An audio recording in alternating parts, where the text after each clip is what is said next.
Hello and welcome to VidTech. I'm Bryce and I'll be your host for today. In this video we'll be looking at 5 different houses that are made with materials you can only find in their specific biomes, or biomes that are usually found around them. So let's hop right into it.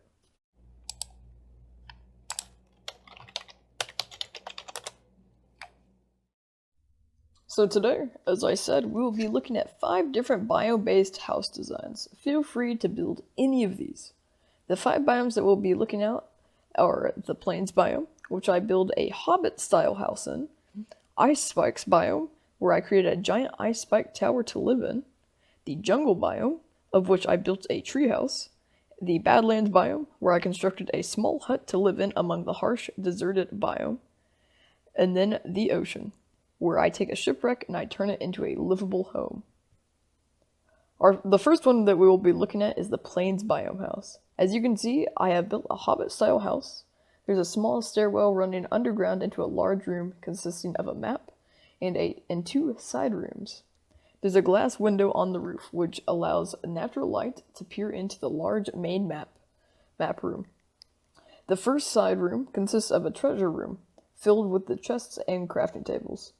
This room should be all you need to begin your Minecraft adventure. As we move on to the next room, you can see the double bed along with the armory. The armory gives the empty bedroom a nice touch, and also gives it more of a purpose rather than just a room that you sleep in at night.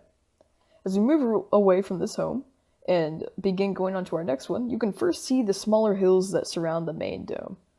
The purpose of all of these hills is to give the home a bit more texture. It would be strange, if you would just be walking around in Minecraft and you just see, just like a random hill. So that's why I put more smaller hills there to kind of give the land a bit more texture. Now let's move on to our next home, the Ice Spike Biome. This is a rare biome that you usually would not find in Minecraft, but it's very cool when it comes to making builds because of how it looks. When I hopped into this Minecraft world, I looked around to kind of see what would make a home fit into this very strange looking biome. There's not too much space to build with or anything like that. So I started looking around and then I saw the various large spikes that kind of looked like towers. It then came to mind that I would turn one of these ice towers into a home, but then I started looking at them and they weren't big enough.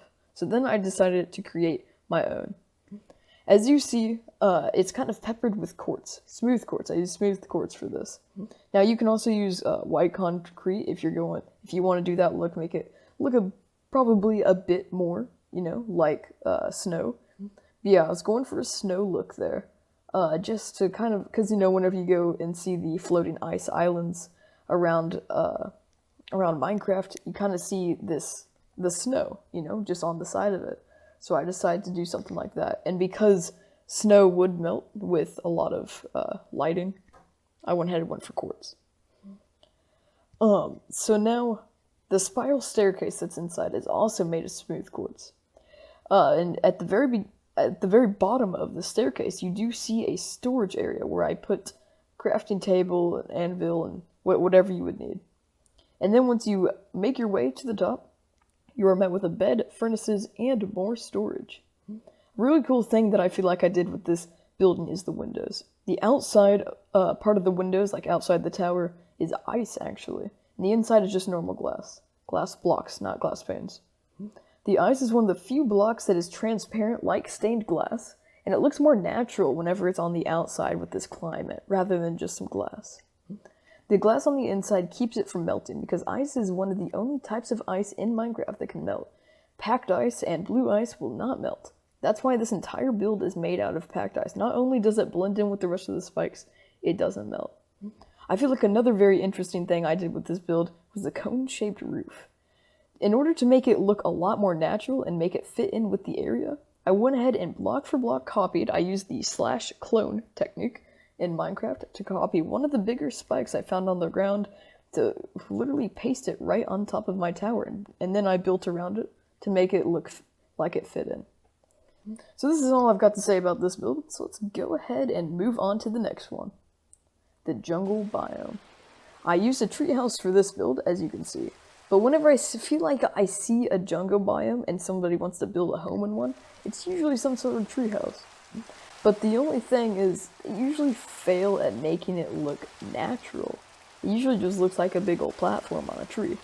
So one tip that I would have to give whenever you're building one of these is to make a platform at different Y levels and try and make them branch off from tree to tree. On this one, I did not make it branch off from tree to tree too much, but you definitely do want to use that technique whenever you're trying to build a jungle village. Leave a comment if you would actually like me to build a jungle village for you. I would happily do that. But anyways, back to the build. I started this build off at the top, where I added a bed and some furnaces for smelting and cooking, and then as you make your way down, you see another platform that's full of storage, with multiple chests, a crafting table, an anvil, everything that you should need to start off with. On the platform, I have placed on a different tree, I have put an enchantment table along with some bookcases. As we keep going down the spiral staircase at the jungle floor, you kind of see it, meet there, but I do notice that in a lot of people's tree houses, it doesn't do that. It's usually just a ladder going up the tree, but I feel like it's real nice whenever, instead of having a ladder meet with the staircase literally spirals all the way down that tree. It really makes that tree have a bit more of a purpose of why it's there, rather than just to hold the entire thing up. One thing that I would also like you to notice is the coverings that I have above every single platform. Think about it. Leaves are not going to stop rain, and you don't want to get rained on in your sleep. So you need some different way to have covering. That's why I came in with the lime terracotta. It's a perfect way to stop all that rain, and it gives you a different coloring from that green of the leaves and the look of the wood. It just makes it look a bit more natural in that area, and also gives you something different to look at. Another important thing to note is the railings that you see. You would definitely not want to fall from this high. I think you're coming back from a nice mining trip, and you have all your diamonds, and somehow you accidentally press that D key, and you fall off. Then you lose all your precious diamonds that you just got. But now that this biome has been covered, let's go ahead and move on to a biome that I would say is the absolute opposite of this one. The Badlands Biome. I chose the wooded Badlands biome for this build because it gives a reason for the wooded flooring that I put inside the hut. But first, let's notice the walls. I mixed in brick and just normal terracotta, not stained or anything, just normal terracotta, to give it a rustic and old look, like it had been through a lot. Which, as the name suggests, Badlands, it's probably been through a lot. But enough of that, let's dive a bit deeper into this build. Because the area does not get too much rain, I did go for a flat roof style, like you probably saw in my desert house tutorial build, which you can always go back and watch that one to get a block for block tutorial on how to build a desert house. But anyways, in the Badlands, there's no rain, so there's no reason to have a slanted roof. The entire reason for a slanted roof is so that it gets all the rain and snow to get off of there so it doesn't puddle up. But as for the Badlands, there's no rain there. I also mixed some acacia wood into the ceiling to make it seem like maybe inside of this harsh climate, the ceiling had probably fallen in from maybe something like some dust that had broken the bricks. So you had to maybe replace it with boards. But now as we finally make our way inside the house, you can see the wall of chests. It should be just what you need for this biome because there's not really much here. Maybe some stone, maybe you can gather some terracotta and monster parts, but there's really not too much more you can get. So these chests should be good for now.